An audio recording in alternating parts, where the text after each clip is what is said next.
गणपति और महादेव की महान कथा, कर्तव्य, संघर्ष और करुणा की अमर गाथा।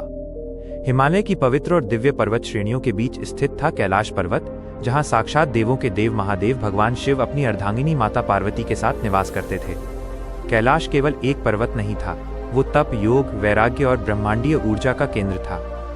वहीं से संपूर्ण सृष्टि का संतुलन संचालित होता था। माता पार्वती की इच्छा। एक दिन माता पार्वती के मन में एक विशेष भावना उत्पन्न हुई। वे चाहती थीं कि उनका भी एक ऐसा पुत्र हो जो सदा उनके समीप रहे, उनकी रक्षा करे और उनके स्नेह का पात्र बने। महादेव अक्सर ध्यान में लीन रहते थे। कैलाश पर अनेक देव, ऋषि और गण आते जाते रहते थे। ऐसे में माता पार्वती को कभी कभी एकांत की आवश्यकता महसूस होती थी। एक दिन जब महादेव तपस्या में लीन थे, माता पार्वती ने अपने शरीर के उपटन से एक बालक की आकृति बनाई। उसमें उन्होंने अपने प्राणों का संचार किया। देखते ही देखते वो बालक जीवित हो उठा। माता पार्वती ने स्नेहपूर्वक कहा, वत्स, आज से तुम मेरे पुत्र हो। तुम्हारा नाम गणपति होगा। तुम बुद्धि, बल और विवेक के स्वामी बनोगे। बालक गणपति ने माता के चरणों में प्रणाम किया। गणपति को मिला पहला कर्तव्य। एक दिन माता पार्वती स्नान करने जा रही थी। उन्होंने गणपति से कहा, वत्स, जब तक मैं स्नान कर रही हूं, कोई भी भीतर ना आने पाए, चाहे स्वयं महादेव ही क्यों न हो। गणपति ने बिना किसी संदेह के माता की आज्ञा स्वीकार कर ली। उनके लिए माता की आज्ञा ही सर्वोच्च धर्म थी। महादेव का आगमन। उसी समय महादेव अपने ध्यान से उठकर माता पार्वती से मिलने आए। जब वे अंतःपुर में प्रवेश करने लगे, तब एक बालक ने उन्हें द्वार पर रोक लिया। महादेव ने शांत स्वर में कहा, वत्स, मुझे भीतर जाने दो, ये मेरा ही गृह है। गणपति ने दृढ़ता से उत्तर दिया, क्षमा करें, माता की आज्ञा है कि कोई भी भीतर ना आए। महादेव को आश्चर्य हुआ। उन्होंने सोचा, ये बालक कौन है जो मुझे रोक रहा है। उन्होंने पुनः कहा, मैं इस स्थान का स्वामी हूं। गणपति ने उत्तर दिया, मेरे लिए माता की आज्ञा सर्वोपरि है, चाहे आप कोई भी हों। अहंकार और संघर्ष की शुरुआत। महादेव, जो समस्त ब्रह्मांड के स्वामी थे, उन्हें पहली बार किसी ने इस प्रकार रोका था। उन्होंने इसे अपना अपमान समझा। क्रोध में आकर उन्होंने अपने गणों को बुलाया, नंदी, भृंगी और अन्य शिवगण। गणों ने गणपति पर आक्रमण किया, परंतु वो बालक कोई साधारण बालक नहीं था। माता पार्वती की शक्ति से उत्पन्न गणपति में अद्भुत बल था। उन्होंने अकेले ही शिवगणों को परास्त कर दिया। ये देखकर महादेव और भी क्रोधित हो उठे।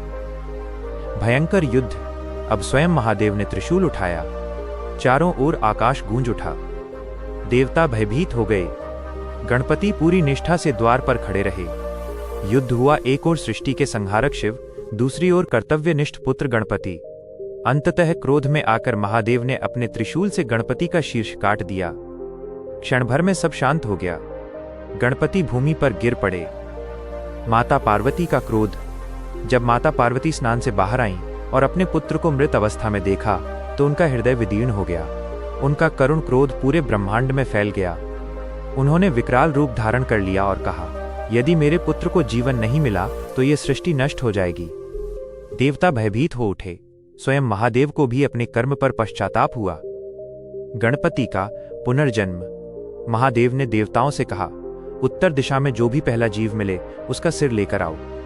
देवगण गए और उन्हें एक हाथी मिला। उसका सिर लाकर गणपति के धड़ पर स्थापित किया गया। महादेव ने अपने दिव्य प्राणों से गणपति को पुनर्जीवित किया। गणपति उठे, अब हाथी मुख, विशाल काया और दिव्य तेज के साथ। पिता पुत्र का मिलन। महादेव ने गणपति को अपने हृदय से लगा लिया और कहा, वत्स, आज से तुम मेरे भी पुत्र हो। तुम्हें समस्त देवताओं में सर्वोच्च स्थान प्राप्त होगा। उन्होंने वरदान दिया, तुम विघ्नहर्ता कहलाओगे। प्रत्येक शुभ कार्य से पहले तुम्हारी पूजा होगी। तुम बुद्धि और विवेक के देव बनोगे। माता पार्वती की आंखों से आंसू बहने लगे, दुख के नहीं, गर्व के। कथा का संदेश। ये कथा हमें सिखाती है, 1. कर्तव्य। धर्म और कर्तव्य से बड़ा कुछ नहीं। 2. विनम्रता। अहंकार सदैव विनाश का कारण बनता है। 3. संतुलन। करुणा और पश्चाताप से ही सृष्टि में संतुलन लौटता है। 4. प्रेम। माता पिता और संतान का संबंध सबसे दिव्य होता है। गणपति केवल देव नहीं, वो आज्ञाकारिता, बुद्धि और साहस का प्रतीक हैं। महादेव केवल संहारक नहीं, बल्कि करुणामय पिता भी हैं। दोस्तों, ये हमारी महादेव और गणपति जी के युद्ध की वीडियो है। ये युद्ध क्यों हुआ था, इसकी पूरी कहानी इस वीडियो में देखिए। अगर आप हमारे चैनल पर नए हैं तो चैनल को सब्सक्राइब करना ना भूलें। वीडियो कैसी लगी कमेंट में ज़रूर बताएं और अगर पसंद आई तो लाइक और शेयर भी करें। मिलते हैं अगली वीडियो में। जय भोलेनाथ।